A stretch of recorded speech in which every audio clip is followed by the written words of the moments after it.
It's Saturday, and you know what that means. Episode 3, we're back for Saturday SmackTalk here on the Tired Sports Network, brought to you by LaceEmUp Sports Media and Josh Frazier and Nick Wietosh here at Sleeper Sports Media. Josh, how are we doing this fine Saturday? Doing great. WWE's over in Ireland as of last night. We're one step closer to Clash at Paris and some other events that have come up as well. And we're one step closer to college football and NFL. So it's the best season of the year. So I really can't complain. It is. It absolutely is. The dead part of the summer is over, where it was just baseball and WWE and or the after SummerSlam, the build to SummerSlam. I mean, it's finally in that the sweet spot of the end of the summer going into the fall football season, everything like you just said. And yes, they were in Dublin, Ireland last night. We're going to talk about that. We're going to talk about the Raw and SmackDown, and then go into all the news that spiraled and came out about other shows being added, switching networks and providers and services, and streaming this and streaming that. And we are getting gonna get right on into it, and of course talk about some other things, football and some boxing news that came out. Netflix being part of that massive ordeal, massive fight being announced, of course, as we see Canelo Alvarez and the Canelo fight being advertised every other week on Raw and SmackDown, being on Netflix there, and then of course Jake Paul versus Tank Davis, but more on that towards the tail end. We'll get the meat and potatoes out of the way with the Raw and starting with the Raw and SmackDown results. Raw, August 18th, from Philly and the Xfinity Mobile Arena, no longer the Wells Fargo Arena, or the Wells Fargo Center, one of the two. Roman Reigns helped Jey Uso defeat Braun Breaker in an Extreme Rules match. They kicked off the show and had the back and forth. Paul Heyman was paying homage to the ECW stars. That led into Jey Uso and Braun Breaker in Extreme Rules. And of course, Roman Reigns, who was advertised by the Wells Fargo Center, or whatever they're calling it now, to be there and be advertised by WWE. We didn't know what he was going to do. We didn't know if he was going to do his normal promo and then get beat up and then get his shoes taken. But he came out for 2 minutes and helped Jey Uso, because it was Extreme Rules, no disqualifications. They brawled around ringside for a little bit, and the match is still going on as Roman and Bronson Reed were going back and forth. So Jey Uso defeats Braun Breaker in the Extreme Rules match. What was your thoughts on the main event of Raw on Monday night? Gonna be honest, so they were in Philly, and I love the throwback to ECW. You got to have Paul Heyman. That's kind of, the birthplace of ECW and all the history, and part of why he's a Hall of Famer, right? And so I love the paying homage to ECW and that history there. I think it was a great match. I did think it was kind of predictable. I kind of had a feeling that Roman Reigns was going to be coming out at some point to set up something. And the way they did it, it was great. Braun Breaker about to run the ring and hit a spear. Roman's music hits, and then he's confused. Where's Roman? Where's Roman? And then he goes to finish off Jey Uso, and then bam, Roman hits him with a spear coming the opposite direction. So it was kind of predictable, but they did it in such a way that I loved it. It. It was absolutely great how they brought Roman Reigns in, and how they quickly set up a Roman versus Bronson Reed, match for Clash of Paris. So overall, great match, even before Roman got out there. So just predictable. Yeah, definitely. I mean, it's better than the ending that we've been getting for the last month and a half with the Vision standing tall. So they're finally going in the right direction. And then with that, and did set up Bronson Reed and Roman Reigns. So hopefully, Roman Reigns against Bronson Reed. Hopefully that does finally end and we get away from having his shoes taken week after week. And I Right. guess maybe they were doing it for, I think the launch of his shoe collab with Jordan finally launched because he was wearing them, and I saw the reel of him saying no one's gonna take these. So maybe that's what this was for.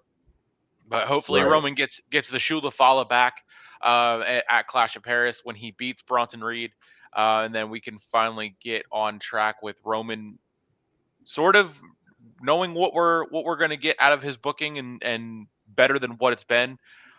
Just Right. like very similar to the women's division with Io Sky defeating Raquel Rodriguez. Why is Io Sky in the title picture one week and then the next week facing tag teams or tag team partners, competitors in the tag team division? Yes, Raquel and Roxanne did lose the titles, so now you could push Raquel. And of course, one of the dirt sheets posts that I saw was that WWE is thinking of putting the title on Raquel with Naomi relinquishing it, which was later in the show. I don't see that, but at this point, it could play into Roxanne telling Raquel, hey, go for the women's title, go for the women's title. And then she wins it and Liv comes back. And that's kind of how they either push Liv out of the Judgment Day. Because you got to think she's going to come back and get a massive pop and be over. She could come back as a face. And then kind of they could play that and move on from Liv in the Judgment Day to Roxanne. Who knows what they're going to do with that? But Rhea Ripley, of course, came out and assisted Io Sky, and that's how she defeated Raquel. So, what were your thoughts on Io finally beating Rakai after losing to Roxanne last week? I was confused on that part. How is she going to lose to Roxanne, but then beat Raquel? But at this point, I don't think they know either. They just be throwing darts at a dartboard and be like, all right, Io's going to go over this week. Yeah, it is a little confusing. I feel like there's just a lot of chaos in that whole storyline. I think they're really trying to build a Rhea and Io kind of relationship, and I don't know. Call me crazy, but hot take: maybe we get a Rhea Ripley Io Sky tag team later on. Wow. It would be interesting. They I are great. mean, They are great together. I will say that. So they really are, and I feel like they've really been building. They've been starting over the last couple of weeks to build that friendship, that relationship together out of respect for each other's skill level and accomplishments and what they can do in the ring. And I feel like they're doing another Charlotte Flair, Alexa Bliss type deal, right? Where it's no one's thinking about it, and then all of a sudden they're starting to like help each other out and have respect for each other, and then later on down the line, oh, we're friends now. Yeah. So I think it is a little chaotic. I'm not excited to see Rhea Ripley get back involved with the Judgment Day because I'm not gonna lie, it was a great storyline, but it's time to move on, right? Yeah. But I guess this is also a good way to, if they are building them as a tag team, build them up as a tag team. It's a great way. So I think that's what they're leaning towards. It's just, it all seems very shades of Charlotte and Alexa. So, and I'm ready for Liv Morgan to come back too. So that's going to be interesting. I'm ready to see that chaos come through, and we'll see. That's my take on it. Yeah, definitely. Definitely putting Rhea back in with the Judgment Day is definitely not what probably anyone wants to see. It ran its course quick, and now it's running its course still quickly with the entire Judgment Day of just kind of like they're doing the same thing week after week. They get the titles, they don't defend them, they drop them, they get the titles. Now they're sort of defending them, but sort of not. They're still going. It's just a big mess. But they are still one of the best, if not the best, factions over there on Raw. I think they're one of the only few, since they moved the Wyatt Six to and from and everything. But yeah, Right. definitely can't wait for Liv Morgan to come back. Um, gonna be awesome with her getting through the injury and then finally coming back. It's looking like early 2026 is when more than likely she's gonna be back on, hopefully back on Raw. And we see how it unfolds with the Judgment Day and Roxanne and Dom and all that good stuff.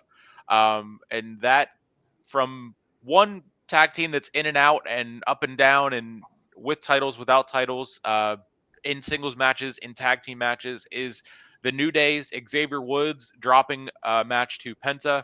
Not surprising at all. The New Day kind of getting stagnant again already with the every week doing the same thing, just complaining and wearing they're still mourning the loss of their tag titles, which feels like it was a year and a half ago at this point, especially because they never defended them. But Penta defeats Xavier Woods after the week before taking the big giant hat and stealing it and then throwing it or whatever it was. And now so Penta gets the win over Woods. He faces Kofi Kingston next week or Monday on Raw. That one was announced along with Io Sky or Rhea Ripley versus, I believe, Rhea Ripley versus Roxanne was also announced for Monday. But Penta getting a win over Xavier Woods. Break it down for us.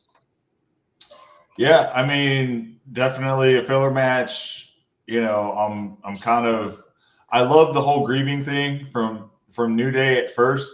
Like, it was great. It was on point with their character, with their characters.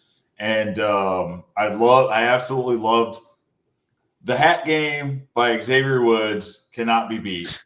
First, he has the $12,000, now $18,000 gigantic grieving sombrero, right? That's not a sombrero. And then this week he comes out with this little itty bitty like Kurt Angle cowboy hat, right? That he's wearing. And I love the sideshow type feel to Xavier Woods. I think they're playing the parts really well, but it is getting old quick. You can only grieve for so long. And as far as Penta goes, I'm wanting more of a push for Penta. I think Penta's a phenomenal superstar, right? Very talented. He's very over with the fans, but he's still kind of in these filler matches and not really getting pushed towards anything. It's a mid-card title or anything else. Like, I'm not expecting world heavyweight title matches, but it's I'm ready to see Penta get pushed a little bit more. So don't rush the grieving process. It's different for everyone. Big G needs a shoulder too. Well, Big G had a shoulder in Austin Theory and he ruined that. So, I feel like he kind of got what he deserved. Yeah, Grayson Waller being mixed in with the New Day now. We saw it being planted for a couple weeks with them talking backstage and everything. And then all of a sudden Austin Theory is off TV and you just see Grayson Waller talking to the New Day, and you got to think, what's going on there? And then a month and a half ago, Waller's like, finally got rid of Theory. He's hurt. And boys, I'm a free agent. The way they did it was great. It sucks that if Austin Theory is actually hurt. There was a lot of chatter about him possibly being next on the chopping block and being released, but hopefully it is just something he can come back from quickly, injury-wise, and maybe bring him back and put him on SmackDown and let him be a star. Grayson Waller is great, and the whole Big G kind of going off of the big KO or the big O thing that whenever Kevin Owens joined the New Day a couple years ago. But I mean it. Yeah, it's been great with the three of them and Grayson Waller trying to join the New Day, them treating him as their lackey, and so that whole thing has been comedic, and that's what it's for because they are comedic relief at this point. But yes, Big G does need a shoulder to cry on versus since he did get rid of Austin Theory. And yeah, Penta getting the win. I'm not shocked there at all, and push towards maybe the Intercontinental Championship, like you Something. said, maybe not the World Heavyweight Championship because him as a heavyweight, no. This is why we Um, need the cruiserweight division yes, exactly. Bring the cruiserweight division. Yeah, or absolutely. luchador division, Bring it. right? That would be amazing if it would mean that they were going to bring in Mr. Iguana and the psycho clown and the interesting characters Domenico. and looks from AAA, which going into Mr. Iguana and Dragon Lee against Finn Balor and JD McDonough, the World Tag Team Champions, did get the win. This was not a championship match, but Mr. Iguana back on TV, and then of course El Vikingo or whoever the other AAA guy is that Dom is going to go up against at Worlds Collide on Friday, September 12th Vikingo. in Las Vegas for the AAA Mega Championship. Dom versus El Vikingo. He did show up as well. So Dragon Lee and Mr. Iguana do drop one, but Mr. Iguana back on WWE programming. He got his SmackDown debut patch earlier or a couple weeks ago, and now getting that Raw one with the new thing of talent when they make their debut on Raw or SmackDown, they get a patch on their gear somewhere. And then, of course, some of them are being put into trading cards and for tops and all the cool stuff that they're doing now under the leadership of this regime. What never would have happened with old man Vince in charge. But your thoughts on this tag match and Mr. Iguana and all the AAA mix in and finally like the partnership with now WWE owning AAA. I'm going to be straight up and honest. The tag division right now, both on Raw and on SmackDown, is top tier all around. We've got great tag teams. They're all extremely talented at what they do. I love the partnership with AAA down to Mexico or whatnot, and the seeing Vikingo come in and unexpectedly, I think it's crossed over really well, and I just look forward to seeing the expansion of the increase in popularity in cruiserweights or luchadors because it's all very, very talented. It has been for decades, right? I mean, Rey Mysterio started down in Mexico, right? And you see where he's come up from. The Eddie Guerreros, Chavo Guerreros, all those guys. The La Parcas all came from Mexico or El Paso, and they've always been super talented, always put on a show. And I'm really excited to see what this crossover or this partnership brings because it's like we talked about, 6 months to a year ago, we need a cruiserweight division or a luchador division. There's just too much talent and opportunity there to pass it up. And combined with tag teams, the tag teams have been absolutely on fire, putting on great matches. And I'm actually interested in the tag team divisions now, whereas 6 months ago, I wasn't. It was the same 4 tag teams because we didn't even have the White Six tag teaming at that point. So, not surprised that Finn Balor and JD McDonough won. I did love Finn Balor's how do you say his representation, just like Iguana Demonito Yes. down in AAA, and Yes. it was absolutely hilarious and fit perfectly with everything else. So I'm really excited to see where it goes. Yeah, it was.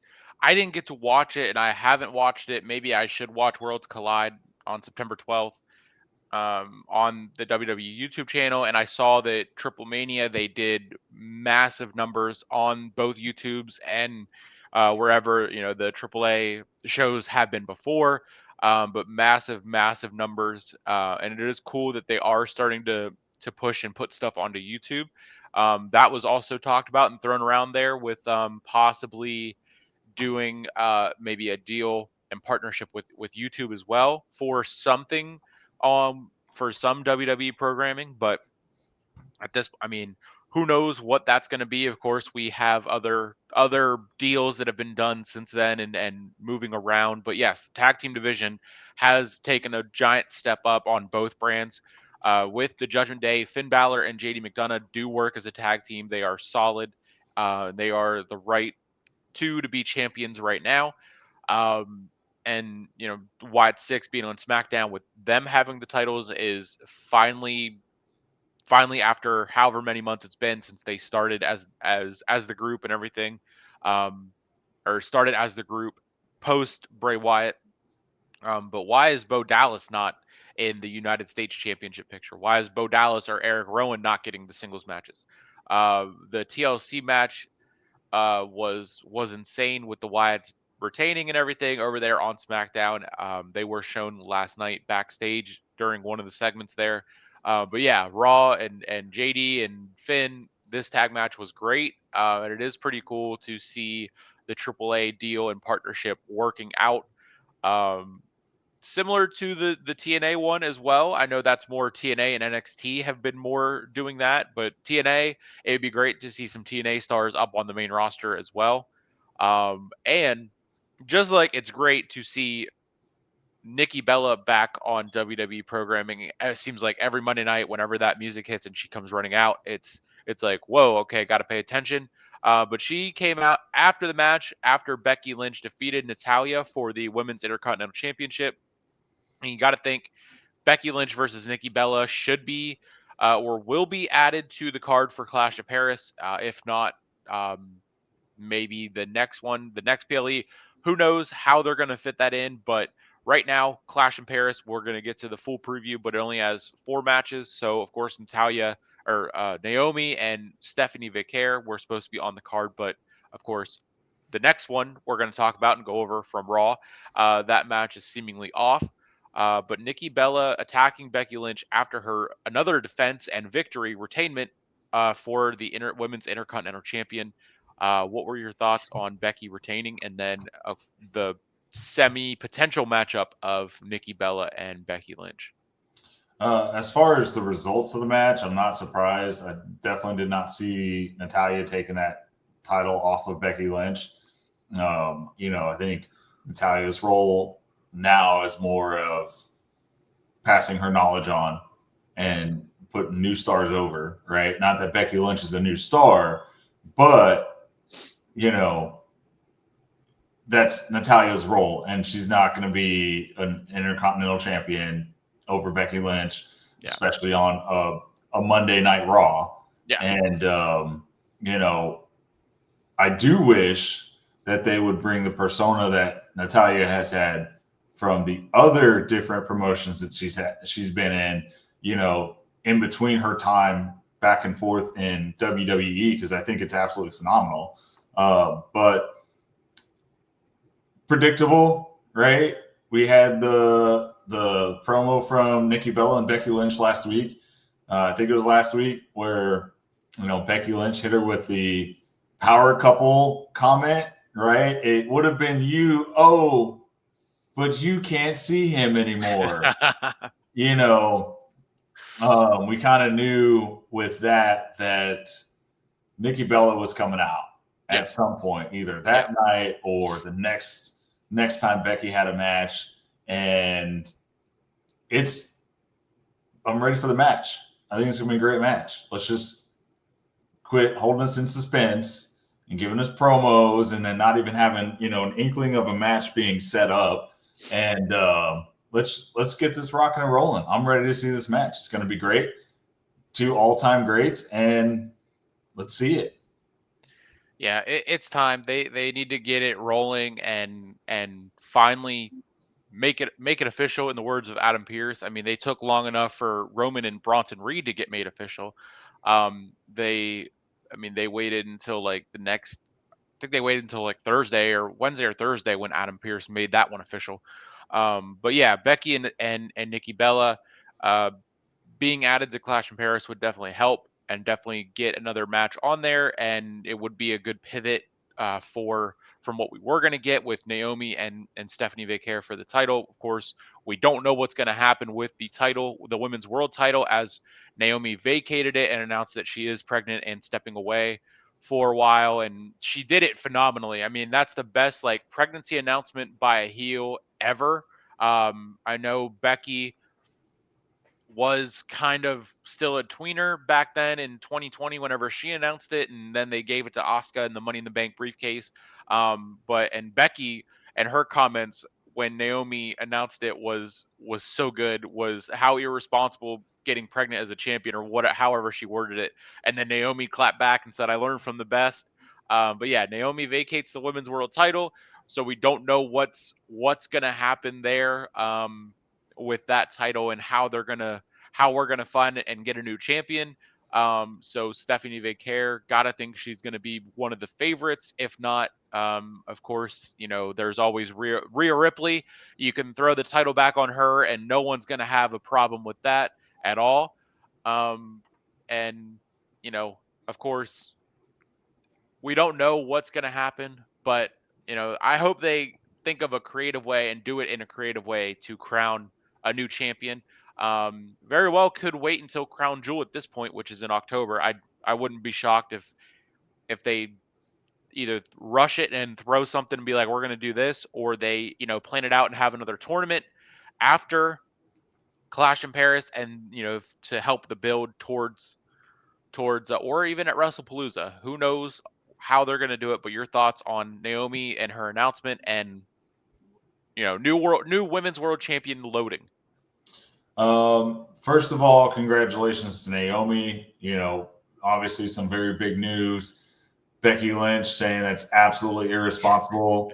Just she is one of the best at whatever she does, whether it's a heel, whether it's a face. I absolutely love it. She takes it to the next level. She's like the female Drew McIntyre, right? So that's what I'm starting to compare her to now. But we know how this is going to play out, right? Adam Pearce, Nick Aldis. What do they love? They love a tournament. Yep. It's going to be a tournament. There's not a clear number one contender.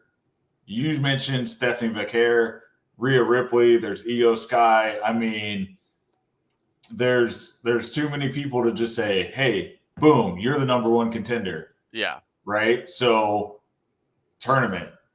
Calling it now. They're going to have some sort of tournament, and they're going to have a match at Crown Jewel. Because when is Crown Jewel again? That is, let me see. End of September, I think. I believe it is October. No, it's October 11th. Oh, okay. So yeah, so they have plenty of time. They have all of September, for a tournament. They're going to have a tournament. They're going to, have a match at Crown Jewel, and that's going to determine who's the champ. So, again, predictable. That's what they love to do, is have a tournament, because guess what? That gives you guaranteed matches for Raw and SmackDown every single week. Yeah. I don't think I'm hoping they don't include SmackDown in this, because this is the Raw women's title. I mean, maybe they will. But I like whenever they stick to the brand split and don't just like laugh at the fact that we're supposed to have a brand split. And they seemingly traded Sami Zayn for oh my god, because Sami Zayn moved to SmackDown, they traded Sami Zayn for someone. I forget how that all went down. And it was a great move to do the trade and move someone to Raw, move someone to whatever. But I mean, the Raw women's division, I get it. The divisions are what they are. Um, but I mean, it at this point, if they did do include SmackDown with it, I mean, it is what it is. Even if they included, I'd rather see them include NXT talent in the tournament and bring them up and have them compete on Raw for more names, for more bodies in this tournament. They very well But could too.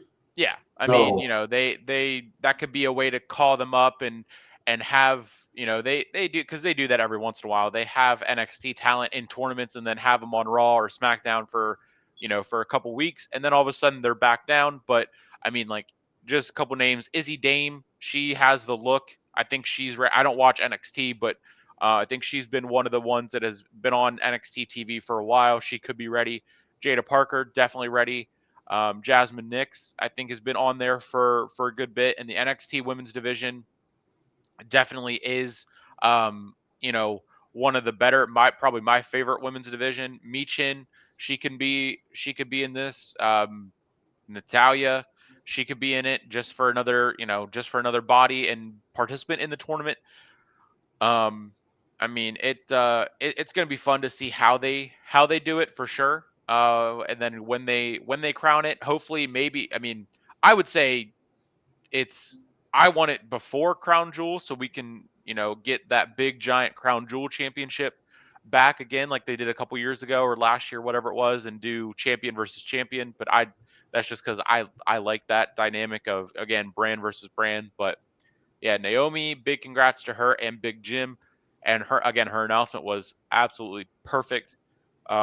Just like the main event, Extreme Rules in Philadelphia, and Roman Reigns helping Jey Uso get a win once again over the Vision. And now we get, of course, them continuing this whole thing with, is that going to be our War Games teams, the Vision, and they're going to have to add a couple more guys against the Bloodline. Of course, Roman and Jey, they're going to need more bodies. So, who knows at this point? But your thoughts on the main event of Raw?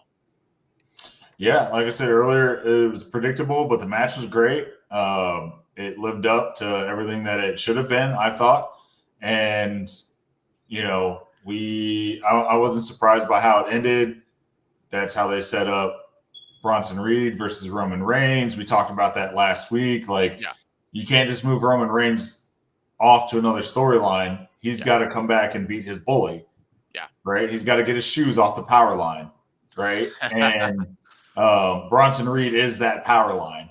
Let's just be very clear. Like, you can't let the bully win, especially when you were Roman Reigns, who held a title for 4 years. Yeah. Right. One of the longest reigning champions of all time, to just move him off that storyline where he's getting bullied and getting his shoes taken and thrown over the power line, aka Bronson Reed, Big Braun. And it was done perfectly. Instead of getting the typical music hits and he comes out, Roman Reigns comes out of the entrance.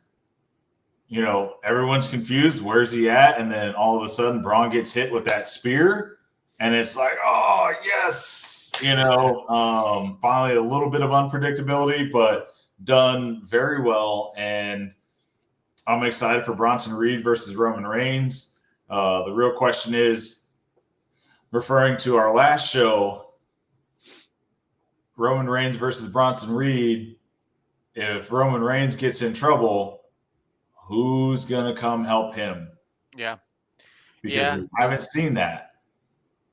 Yeah. Yeah. And Jey Uso will be, occupied with his world title match. So who is going to come and help the OTC if need be, and how are we going to get more bodies on that team for War Games, which we'll get into that and talk a little bit about that, because that is going to be another PLE on ESPN, as we know. And more, jumping ahead a little bit, more on the ESPN deal with WWE happening sooner than we thought with WrestlePalooza. But of course, before we get to WrestlePalooza, we got to take a stop in Dublin, which is where SmackDown was last night, and kicking things off with Dublin's own Becky Lynch kicked off the show and was thankful and saying about how Dublin deserves this, or well, she didn't say that Dublin deserved it, but she deserved it to be the one to kick off the first ever TV, live TV for WWE in Dublin. And she remembers coming there when she was little and seeing the live shows, and then the crowd started chanting "We deserve it," and she flipped the switch and immediately does what only she can, in the true Conor McGregor type fashion of what she brings to the WWE, and said, "You don't deserve nothing," and turned it. I mean, just turned it up to an 11, and not her being a heel in her hometown of Dublin, and then out comes the women's champion, Tiffany Stratton, which sets up the main event for SmackDown. Tiffany Stratton and Jade Cargill. Jade and Nia Jax both followed suit and came out while they were attacking Tiffy, Nia, and Becky. Then comes out Jade, and then we had the tag match for the main event. And it does look like Tiffany and Jade did go over and beat Nia Jax and Becky Lynch. Your thoughts on the opening segment and the main event of SmackDown last night? Very typical of Nick Aldis to not be ready with the main event. Yep. 2 weeks in a row, he made the main event at the opening of SmackDown. Let's be a general manager of a major worldwide WWE television show, please, and let's have our main event before the show starts. Can I just throw that out there? I remember the days where I never had to worry about, what's the main event going to be? Now, they did have that have a main event before on shows, and then something would happen, and that would be the new main event or a co-main event. I get that, but come on. You're supposed to be a general manager of SmackDown, and you don't have a main event before the show even starts? Come on now. Let's fix this storyline or this bad habit. As far as that match, I mean, it's full of all-stars. Tiffany Stratton, Nia Jax, Becky Lynch. It was exactly what we expected. Jade. I would like to see Jade versus Becky. We have not seen a one-on-one match of Jade versus Becky, and she's getting better. And I'm starting to like her a little bit more with each match. I would love to see a Jade Cargill versus Becky Lynch match. That would be fire. That would be fire. Sports and facts. Things can happen on the fly. Justice for Nick Aldis. Justice for Nick. You are paid to make a card. You have one show a week, right? You're not controlling Raw and SmackDown like Adam Pearce did. Yep. You're doing half of the work. Please have a main event. Why is this such a habit of his? They do have this happen a lot where and I remember at one point they were supposed to do, and this has happened before, where they advertise women's matches, and I forget who were the competitors, but I think it was a women's tag match, and this was going to be the main event, announced before, like the week before, and then we get to that episode of SmackDown, and the women's match is taken off of the preview on WWE.com, and then we're like, okay, not only are we not getting a women's match now, but we don't have a main event. And then they open the show, and of course, just like last night, they open the show with whoever was feuding with who, and then Nick Aldis comes out, all right, this is now our main event. But he didn't say that. It was the commentators that said, okay, this is now the main event. We were supposed to have this, but now this is going to be the main event. So to your point, exactly right. It's hilarious whenever they do it, but it is like, okay, we do have the common sense to know, like, can you be a little organized? Everyone likes to clown Adam Pearce. Everyone loves to clown Adam Pearce and say that he's a bad GM and this and that, and that Nick Aldis is a better GM. I'm not buying it. Pearce is a better GM than Nick Aldis, but absolutely, sports and facts. You wanna glaze Nick Aldis just like Michael Cole glazes Cody Rhodes. By all means, be my guest. And the can they coexist angle.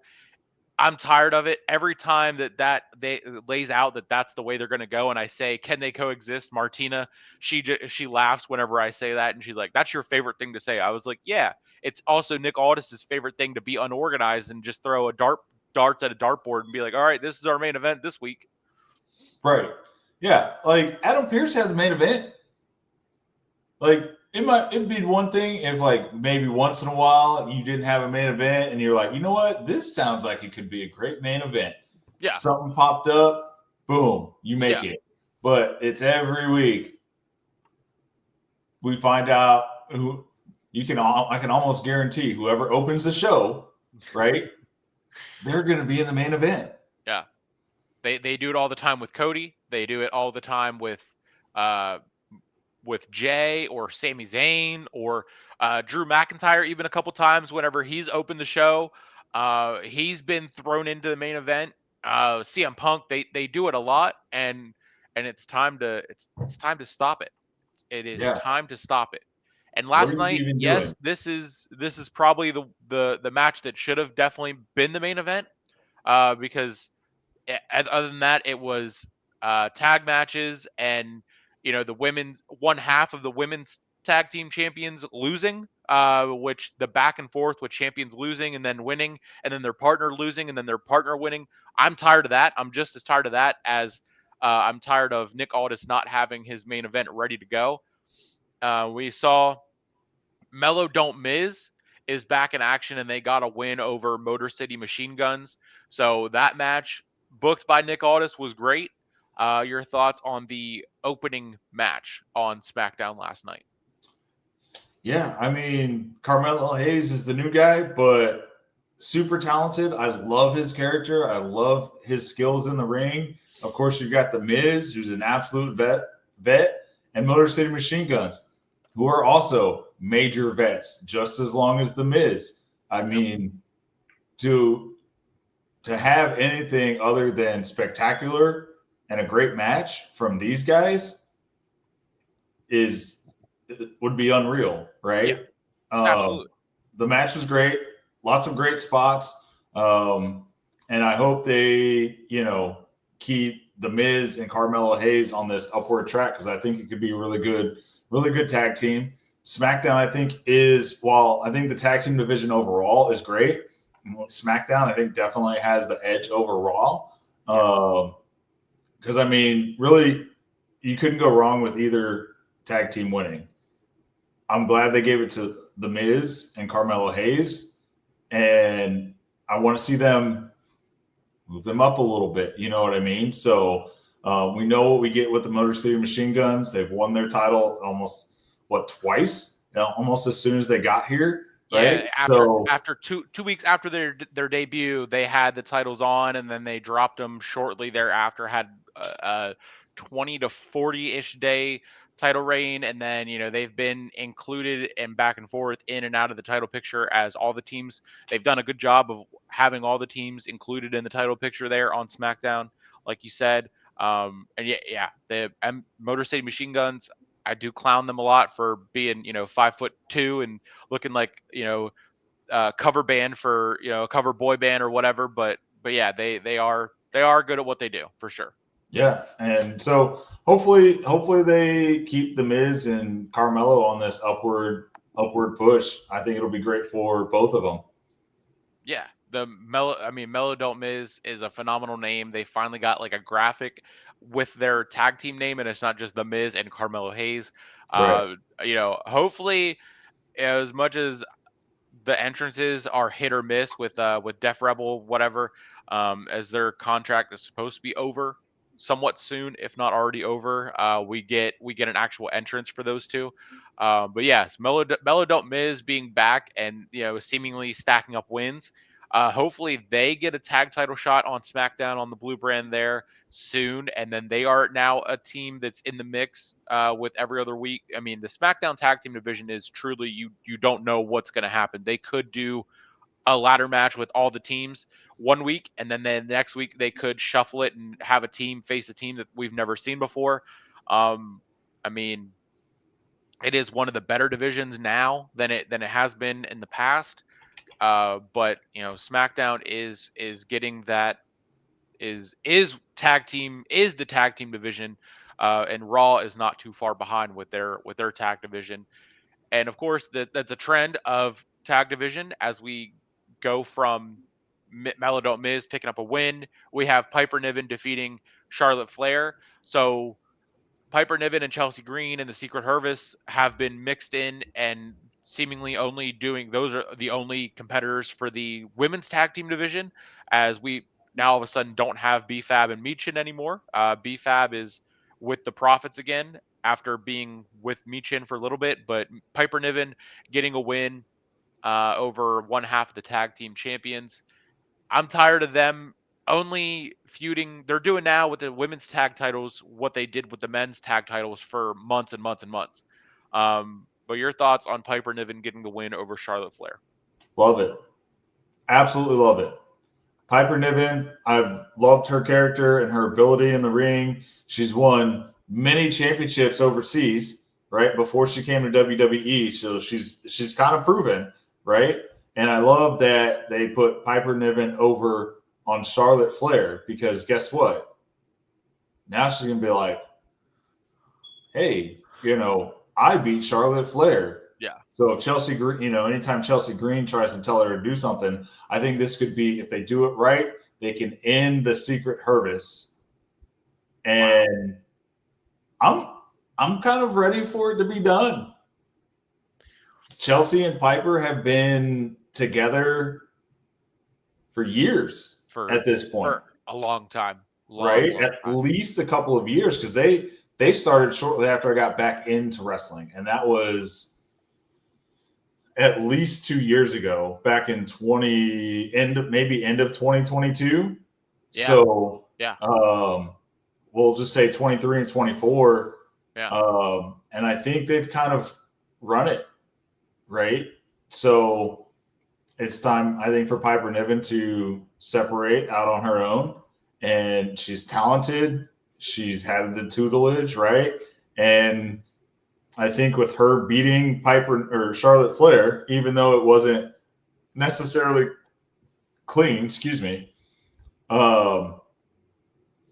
I think it's time for Piper Niven to move forward and hit the solo ranks. So yeah, it's justice for my women's U.S. champion. She's now also with Ethan Page and his Canadian North American champ. What they're doing down there on NXT is insane. Ethan Page holding the title there, the North American title, made a custom Canadian title since it's still part of North America, but they're acting like it's not. It's hilarious. But Chelsea Green and Ethan Page have been now being a mixed tag. So maybe Chelsea Green is great at what she does in anything that she does, and Piper Niven is great. I just don't like champions losing on TV. I don't like tag team champions losing in singles matches. Just have the tag match. Just have the tag match when you're in a tag team. Piper Niven right now is in a tag team, the Secret Service, and I don't know why they do one tag partner versus one tag partner, with this one winning, and then the next week they do the same thing with the other partners, and then one losing, and then they go back and forth. It ultimately, that'd be fine if it actually paid out and they had the tag title match on the PLE that they're building towards, but that never happens. They always have it on the Friday before the PLE, and it boggles my mind, and it's almost as bad as the can they coexist angle. So it was great. I didn't see it. I quickly watched like the videos, went through that way, but it would be fine to see the women's tag titles on a PLE. If they have to make a pivot, put this match on the PLE at Clash of Paris. Well, you mentioned the tag teams. I think if this is the angle they are going with, where Piper Niven's going to separate, right? Because she's been with Chelsea Green for at least a couple of years. Maybe this is an opportunity that they're taking for Chelsea to bring up Alba Fire. Yep. right? So you separate Piper Niven. She goes on her own. I think she's ready to be on her own. Yeah. And now you bring up Alba Fire, who I don't like being solo, right? I don't like her being on her own. I think she needs more time with a vet like Chelsea Green to get her ready, just like she did with Piper Niven. So, kind of looking behind the scenes, I think this is kind of where they're going with it. Piper Niven, obviously good enough to beat Charlotte Flair, to pin her, Yeah. right? Wasn't necessarily clean because of Chelsea Green raking the eyes in the figure, her signature submission move, right? And but ultimately she did pin Charlotte Flair, which is really saying something. And she's ready to be on her own. So my question was, where was Alexa Bliss? Because Alexa Bliss was not there, right? So where's Alexa Bliss when Charlotte Flair's out there by herself against the Secret Hervis and Chelsea Green? Or sorry, Piper Niven, right? Yeah. But let's be so for real here. So it's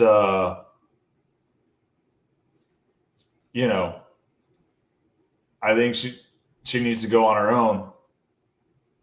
Rita, you joined. I love it.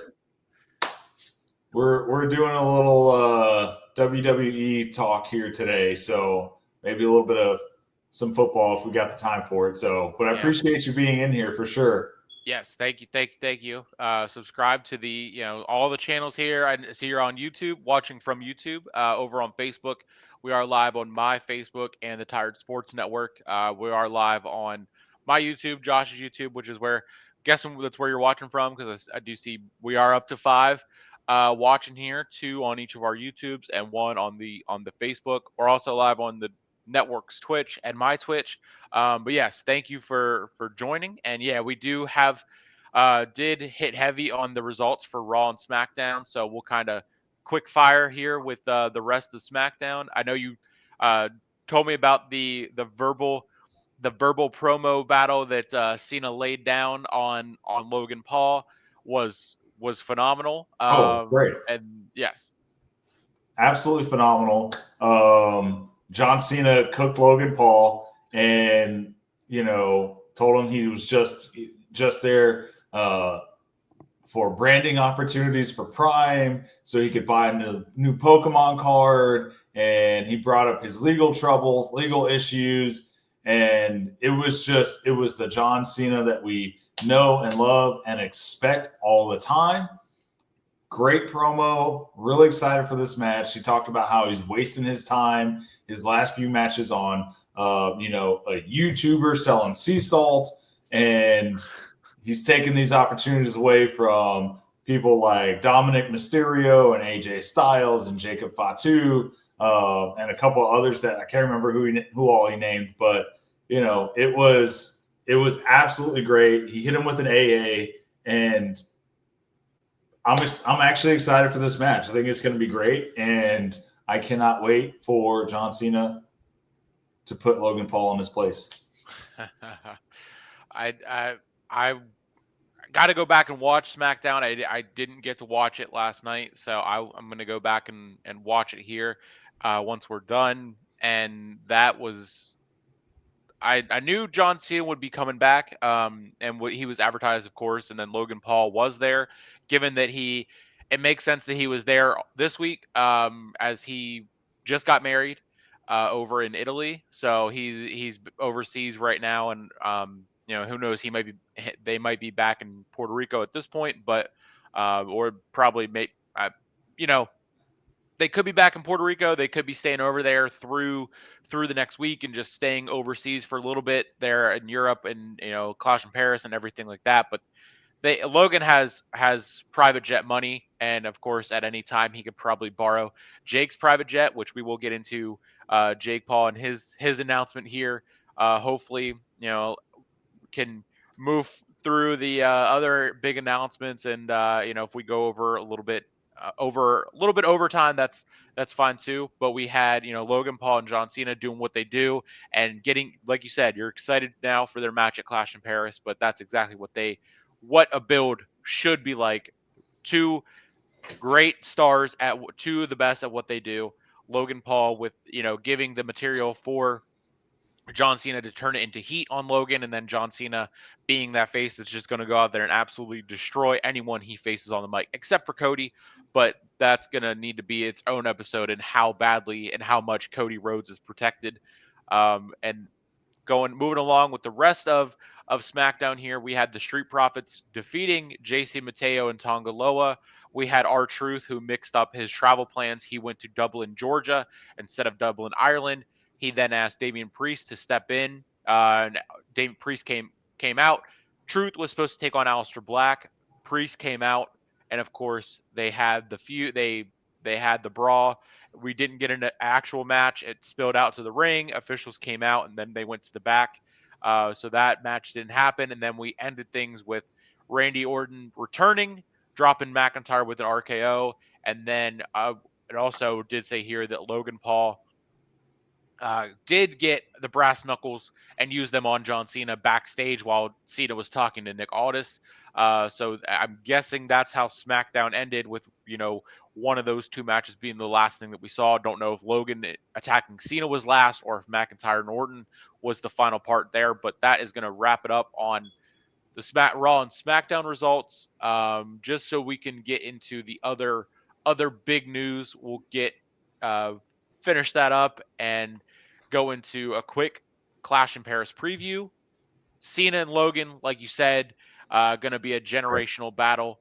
World Heavyweight Fatal 4-Way. Seth Rollins, Punk, Uso, and LA Knight. Roman Reigns and Bronson Reed, like we already talked about. And then Sheamus and Rusev in a good old-fashioned Donnybrook match. Your thoughts on the Fatal 4-Way and the Donnybrook, since we already hit on the other two?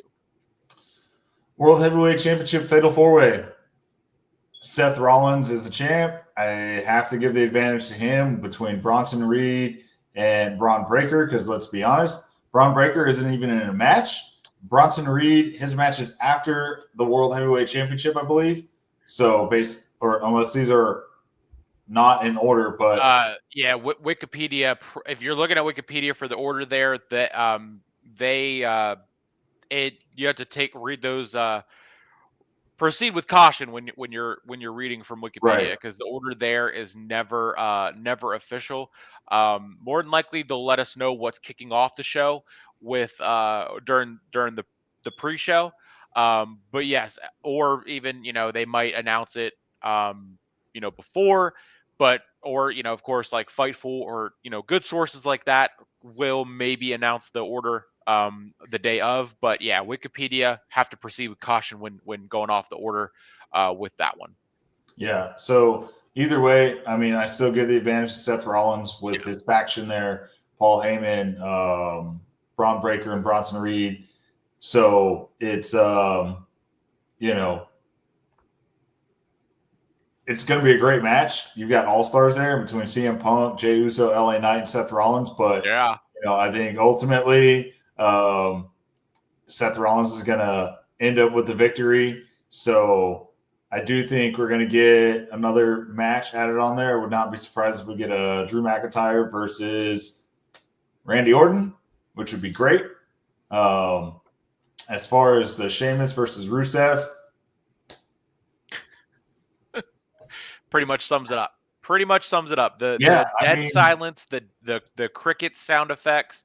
It pretty much sums it up. And StreamYard, I hope that you clip that reaction right there when talking about Sheamus versus Rusev in the good old-fashioned Donnybrook match at Clash in Paris. This feud has gone on for far too long. Week after week, they do this one, then they stop, and then they do it the next week, and then they keep fighting backstage. And I mean, I wasn't shocked when they said it was going to be a good old-fashioned Donnybrook. Whenever they announced that, I think it was last week when Adam Pearce was about to pop a blood vessel, whenever he was like, all right, that's enough. If you want to do this, we're not going to do it backstage. We're going to do it at Clash in Paris. And it's going to be, and I called it word for word, bar for bar, and how he announced it. And Martina just laughed and was like, you could do what he does. And I'm like, yeah, I know I could. So StreamYard, I hope you clip this with that that feature. I know it's in beta, so it probably doesn't have the the when you say clip this, it's going to automatically clip this part. But yeah, that reaction pretty much sums it up. But that Clash in Paris preview is about as good as what we can do with only 4 matches being on the card. Being it is exciting that we're getting a PLE on a Sunday, and of course the next day being Labor Day or whatever holiday that is, because I never know which is which. But holiday weekend on a Sunday, it's going to be great. So that is Clash in Paris, August 31st, and then we roll into September with the next PLE being WrestlePalooza and the ESPN and WWE deal partnership starting earlier than expected. We were supposed to get this starting with WrestleMania 42 next April, but we're not. We are getting WWE on ESPN way earlier than expected. September 20th, WrestlePalooza is the first PLE in which WWE will be on ESPN. It's also WrestlePalooza versus All Out directly. Once again, directly head to head with an AEW pay per view. All Out in Toronto is also on September 20th. So your thoughts, Josh, on WWE being on ESPN earlier than we thought, and another head to head pay per view PLE, WWE versus AEW. Ooh, well, I'll tell you what, I'm not super happy about the moving to ESPN. From what I've seen all across social media, there's a lot of people that, one, weren't excited about them going to ESPN and having to pay $30 a month for all the PLEs, right? You go from Peacock, which is what, $9.99, so $10 a month. Yep. You want a $20 price increase. And a lot of these fans, they're advertising it as you get all of ESPN. Well, a lot of these fans are just WWE fans, right? So you want them to pay $30 a month for all of ESPN and the WWE that they've been watching for years on Peacock at this point, but they have no interest in any of your other content. Otherwise, they would be watching ESPN already, right? Like you and I do. We watch ESPN. Yeah, we're in sports. That's kind of our job, right? So, I've seen really a lot of backlash about the ESPN deal. I've seen a lot of people saying things like, "Oh, well, when Cena retires, I'm retiring," from WWE, or I guess I'm going to go back to just watching the highlights and the clips and getting the storylines from YouTube or from TikTok, or I'm just going to watch someone that's streaming it, So I don't think it was a great plan. I think, especially since Disney owns ESPN. Yeah. Right? Yeah. It is interesting. And there's a lot of hate, and I think it's partially people just want to complain about something, so they're picking this to complain about, because they complained about the UFC being on ESPN Plus pay-per-view for years and being $75, $80, whatever it was. It's like WWE could have gone to just ESPN Plus and done the full pay-per-view model, and you could be spending $60 on a pay-per-view. They could have done that, but to your point, like you said, you get everything on ESPN. There's going to be over 47,000 events that you're going to see with the ESPN DTC streaming service for $30 a month. It's all the big college football conferences, the Big 10, the Big 12, the ACC, the SEC, all of it. That's all included. The NFL documentaries that they have on ESPN, all the documentaries that they have on ESPN. It's people are just complaining about it just to complain about something. And yeah, the $30 on top of Netflix being what they're priced at, and then of course Peacock increased their plans. The no ads version is now $18, after, or $16.99 or $16.99, but it comes to $18.18 after taxes. And then Netflix, depending on what plan you have there, it's up there as well. So whenever you combine all three of them, maybe it does equal out to a pay-per-view pricing, but at the end of the day, if you want to watch it live while it's happening, you're going to pay for it, or you're going to get a VPN, or pirate it or whatever. But then you have to deal with if it goes down, or if it buffers.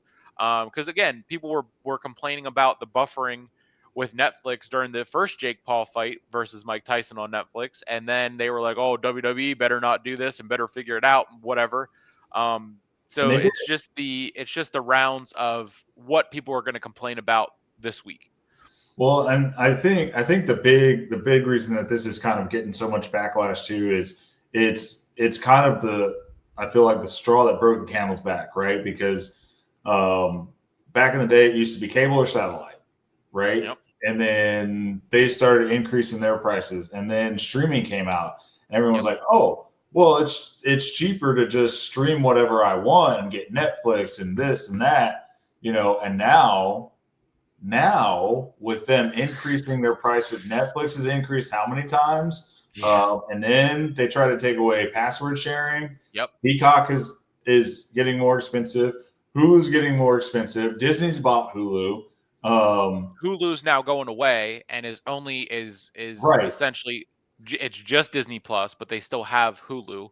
right, But the Hulu app itself is going away, which is yeah. crazy to think about. And then now you've got now if you watch UFC and WWE, if you didn't have Paramount, now you've got to get Paramount, right? I'm Yep. sure those prices will increase at some point because they have a hot ticket item like UFC. They're not just going to keep prices the same as they were before they had UFC. They have an extra asset, a major asset Yeah. that people are gonna want to watch, and it's still going to be cheaper than a pay-per-view for UFC, but they're not going to miss out on an opportunity to raise their prices.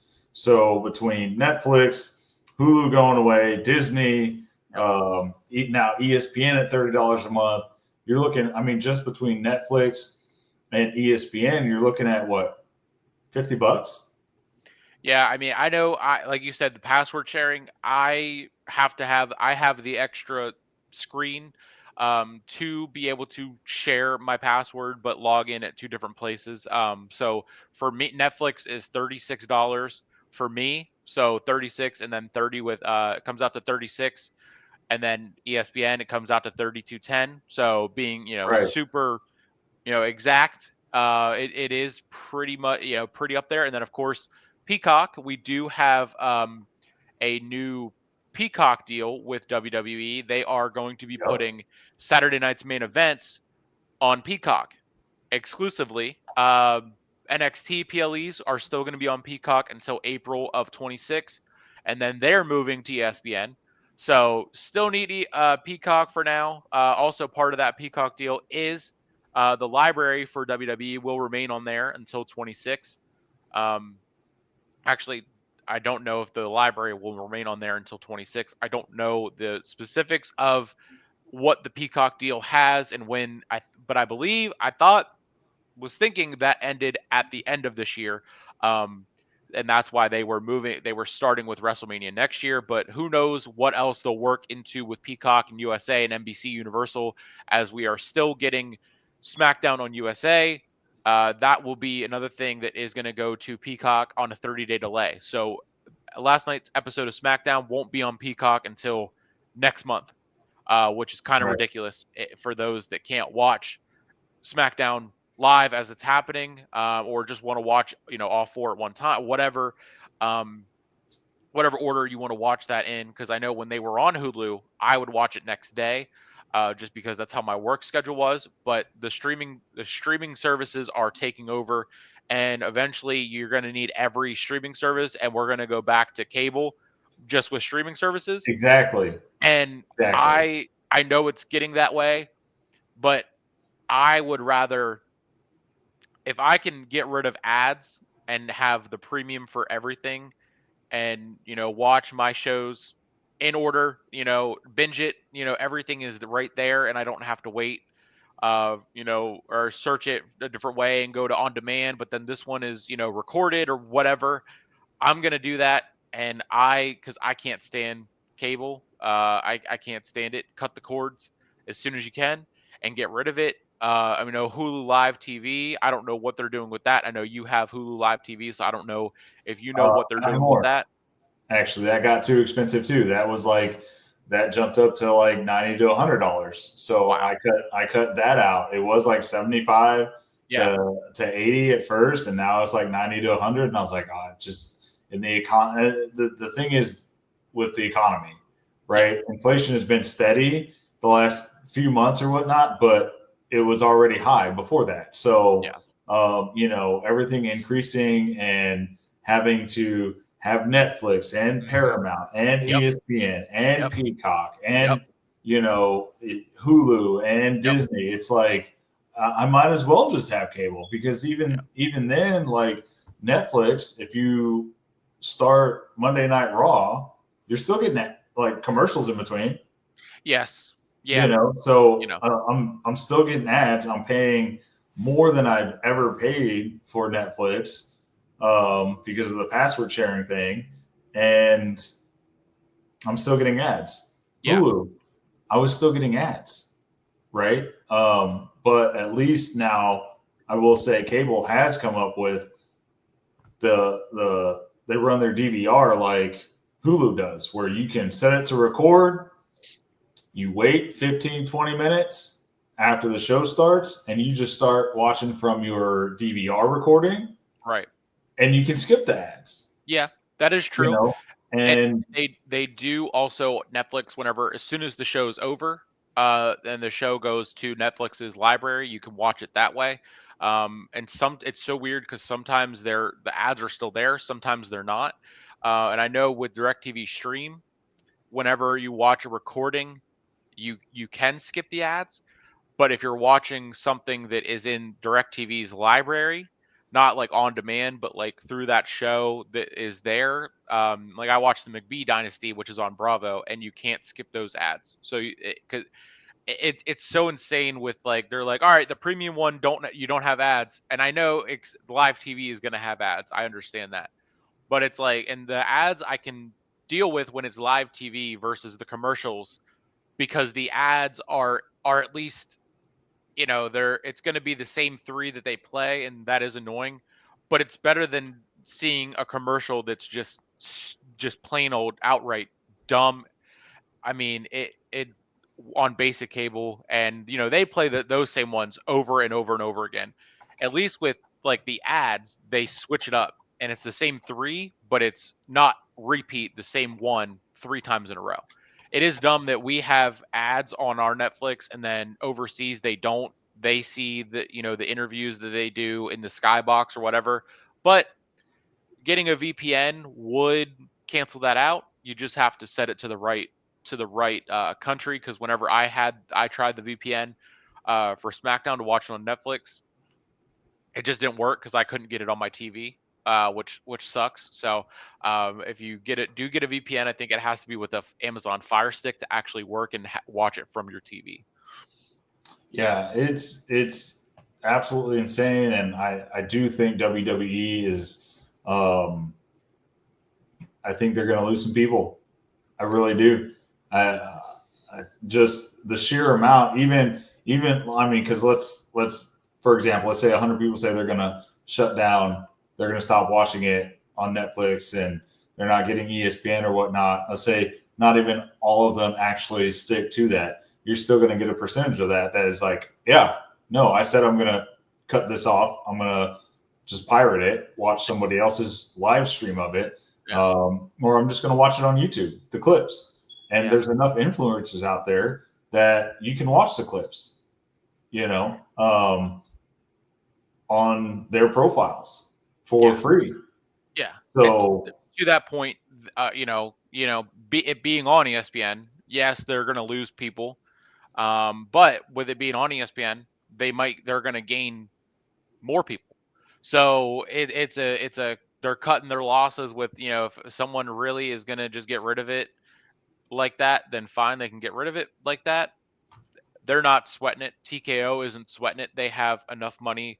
ESPN isn't sweating it because they know that they're going to get it's all one big circle. And I mean, at the end of the day, if you want to watch, you're going to find a way to watch. And if you don't want to watch, you're not going to care. So, Yeah. the ESPN and WWE, I don't mind it. I don't mind it. I think it's really cool. It legitimizes what WWE is, and it's really cool to see more talent on First Take and Good Morning Football and the Rich Eisen show. Seth Rollins is on there a lot, which is pretty cool. And I know Seth Rollins is excited. Is one star that's all the stars are probably excited, but he's excited to be in the ESPN family. As is we talked about WrestlePalooza being September 20th. Another member of the ESPN family and WWE family, Pat McAfee, will be back at WrestlePalooza on September 20th. It's in Indianapolis at the Gamebridge Fieldhouse, and it will be. We don't know that it will be headlined by this match, but John Cena will be in the headline. Probably where they're going to pick up and do the Brock Lesnar John Cena feud. So that's going to headline that. WWE champion Cody Rhodes will be there. Probably going to continue that Cody and Drew McIntyre. That's probably going to be the co-main event, how they, announce it. Women's Intercontinental Champion Becky Lynch is advertised. Seth Rollins is advertised as well. Makes sense that both Seth and Becky will be there. Indianapolis is close to Iowa, where Rollins is from. Always looked at that as kind of like his hometown away from his hometown. And it will kick off the ESPN partnership ahead of, as we said, WrestleMania 42. And again, this is competing directly with AEW All Out. It's kind of insane that they are doing more and more shows to directly compete with AEW. They've done the last couple NXT shows have directly competed with AEW shows, and it will. Heat Wave is going to be, I believe Heat Wave is tomorrow, and Forbidden Door is also tomorrow. So that's just an example of again they're doing it again. So it's insane that where wrestling is being competitive, like I'm sure like it was back in the day. But it is insane with where we're going and the streaming world and ESPN and Max and because that's another thing. If you're an AEW fan, you're also throwing Max into that cost of that. But with Max, you get Max is fantastic. I had Max right from the jump when they launched that, and I love it. And they changed it from HBO Max to Max back to HBO Max. So it's insane that they change the names. It's insane that they create a new service after new service because Fox One is also a new streaming service now. Fox now has their own streaming service. So imagine if WWE SmackDown was still on Fox, you would have another one to pay for.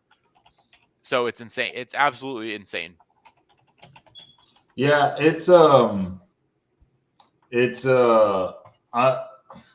I'm all for new PLEs.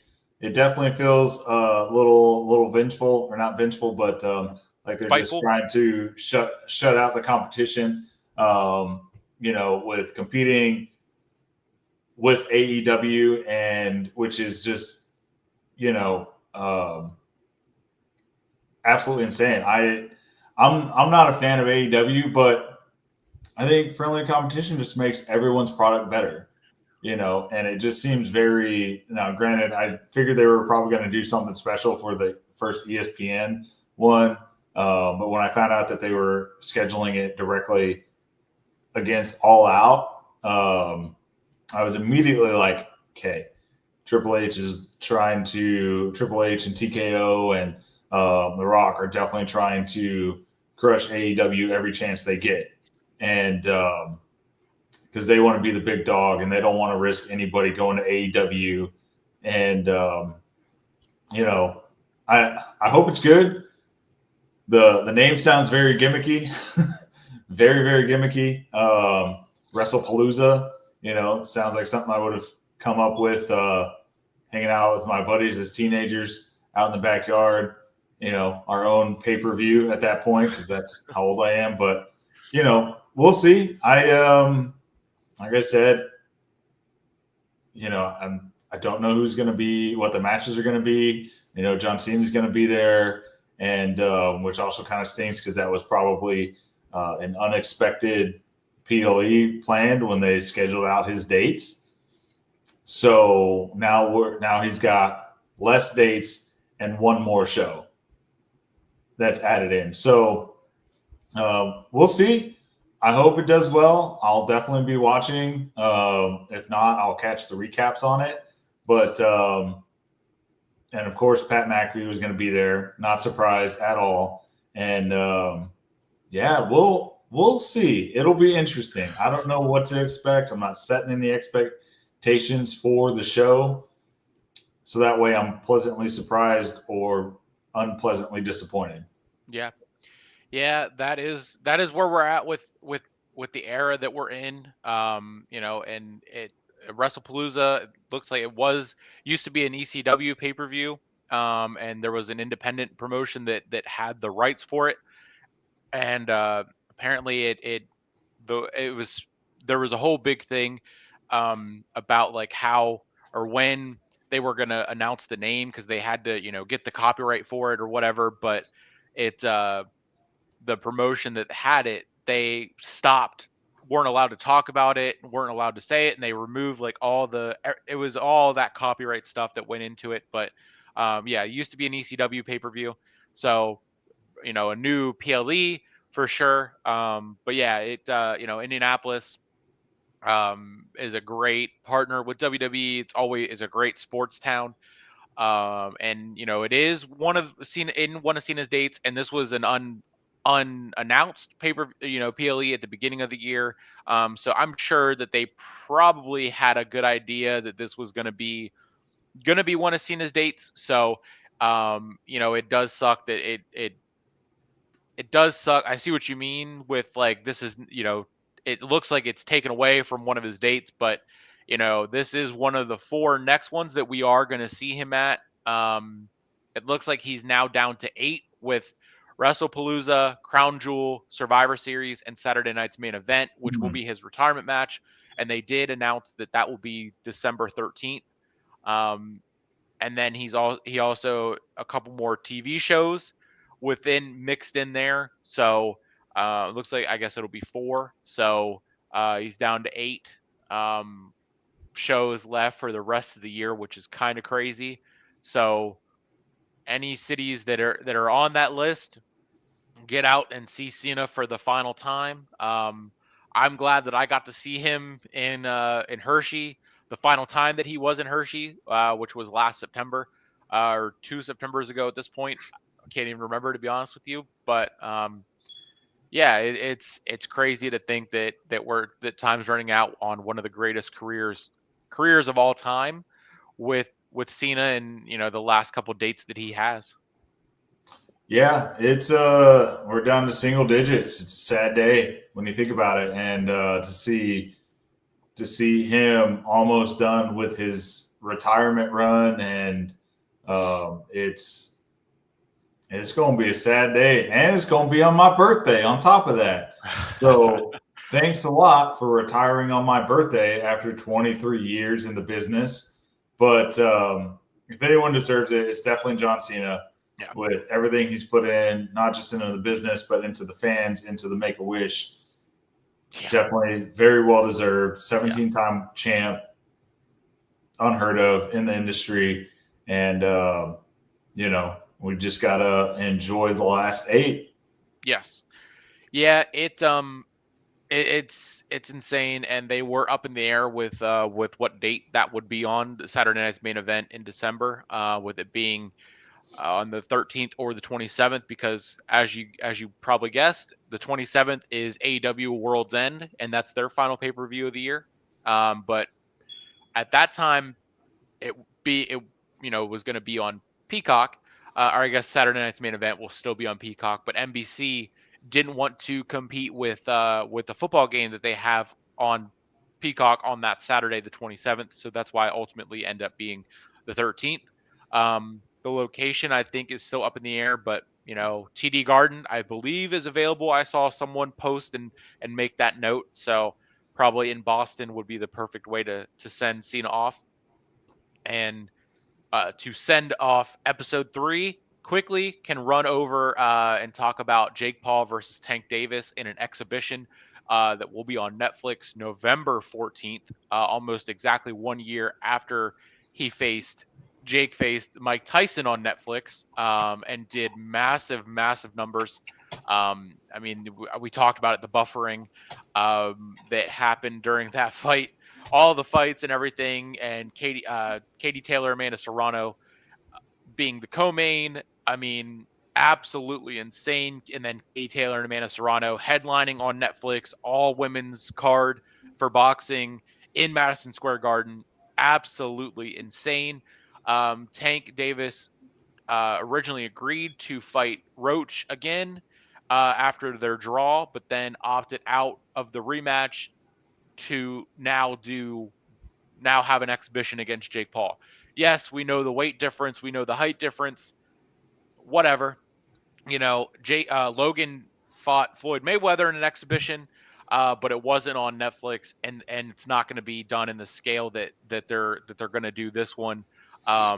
It's going to be a lot of fun. It's in Atlanta at the State Farm Arena, and the rules, rounds, and the weight will still be announced later, but I believe it's going to be an exhibition. And so the weight isn't going to be that much of a factor. But Jake Paul versus Tank Davis is official on Netflix for November 14th. Yeah, not super excited for it. I would love to see Jake Paul just get into regular boxing, right? I'm tired of pulling these retired guys, whether it's UFC or Mike Tyson. Like, all right, brother, I'm hearing you. You're saying you're a real boxer. You're the best boxer in the world. Cool. The face of boxing. The face of boxing. All right, cool. You're the face of boxing? Cool. Get into WBC. Get into real boxing, right? He is ranked. He is ranked. He is ranked. And Which yes, I see your point. I know. I do hear it. He is in talks to face Anthony Joshua after Tank Davis, or at some point next year. There also is talks of Tommy Fury and the rematch there. They offered Tommy Fury the rematch for the Chavez Jr. card, and Tommy turned it down because he was dealing with the hand injury and the surgery, and his dad said no. And then they offered him the fight on the Mike Tyson card, and he turned that down as well. So Tommy Fury is around the same age. He's been boxing since he was 6 years old, so he's a real boxer. Yes, I know that Jake lost to him at their. Funny enough, you said Cena retires on your birthday. Jake Paul lost to Tommy Fury on my birthday a couple years ago. So our birthdays are just seemingly bad luck when it comes to sporting events like that. Right. But I see your point with Jake, and it's a different way to look at it with what he's done and how he's progressed in his career and getting tougher and tougher opponents each time. Yes, a lot of them have been old UFC guys, but if it's their first time in the boxing ring, or Anderson Silva had 4 matches before facing Jake Paul, you got to look at that. It's not Jake hasn't been boxing since he was 6 years old, so it's an even playing field of UFC guy coming into boxing and a YouTuber or actor or entertainer coming into boxing and taking the storm that Jake has taken to the world of boxing and putting on the events that no one else is putting on in the sport of boxing, until we get TKO putting on Canelo Alvarez and Crawford, which is about 3 weeks away or whatever, also on Netflix. Yeah, like I said, I mean, it's definitely. Oh, that's my buddy. That's my buddy. Yes. Defending Jake is crazy, I believe. At the same time, Anderson Silva, let's face it, Anderson Silva washed before he started boxing. Okay. He was done in the UFC. There's a reason he went to boxing. Okay. He was by and far washed in the UFC as far as I'm concerned. and he went into boxing. And as we've known, UFC fighters don't transition into boxing well, right? Between Conor McGregor, while he was very impressive for what he did, he got a game planned out, right? Yeah. And Yeah. Anderson Silva didn't do well in boxing. Nate Diaz started boxing and wanted to be a boxer, but the UFC got to him first. Right. He uses boxing in his camps. So, and Jake dog walked Nate Diaz in a boxing ring. I know. It's not. It can't really compare it. It's not the same. Whatever. But Nate Diaz also turned down $10 million to fight Jake in the PFL. So Jake was offering him like, hey, we can do MMA. Jake is still looking to do and have a fight in the PFL. So, it's just that no one, the UFC guys will say yes to him in boxing, but they're not they're saying no to him in their own sport. So, it is what it is. You can think about what Jake Paul, whatever you want to think about, but what he's doing for the sport of boxing is, and women's boxing as well, that could be a whole nother episode, as we are hitting an hour and a half, and my little one does have tutoring here in about 15 minutes. So Jake Paul versus Tank Davis on Netflix November 14th, as well as Terrence Crawford and Canelo Alvarez on Netflix September 12th. And we're gonna tie a bow on this one, on this episode of Saturday Smack Talk, and we didn't get to talk about football, but next We'll have week I'm plenty to talk sure about next week. we'll have a lot to talk about. So any last thoughts, or tell them where they can find you as we wrap up episode 3 of Saturday Smack Talk here on Tired Sports Network. You can find me on LaceEmUp Sports Media on YouTube. A few of you guys have. A couple of you guys already have. So thank you. I appreciate you coming into the live stream on here, and love all the love. You can find me on Facebook, Instagram, pretty much any kind of social media. So, and of course, Saturday Smack Talk as well on Facebook, and hopefully we'll be getting some other social medias up for that as well soon. Yep. But yeah, great show. Absolutely. Minus Jake Paul defending Jake Paul. But, for sure, we definitely appreciate you coming in and showing us some love, you and Rita. Yeah. So I appreciate it, and I hope you're enjoying the range, by the way. But yeah, great show. I look forward to next week, and yeah. All right, yeah, that wraps it up. Of course, Tired Sports Media, Tired Sports Network, Sleeper Sports Media. Got very tired, which is why I'm mixing the two, but it just works out. LaceEmUp Sports Media, and yes, thank you to everyone in the chat that was here, that joined, that watches it back later. It will be available on my Spotify here momentarily, and look for the clips to get out there.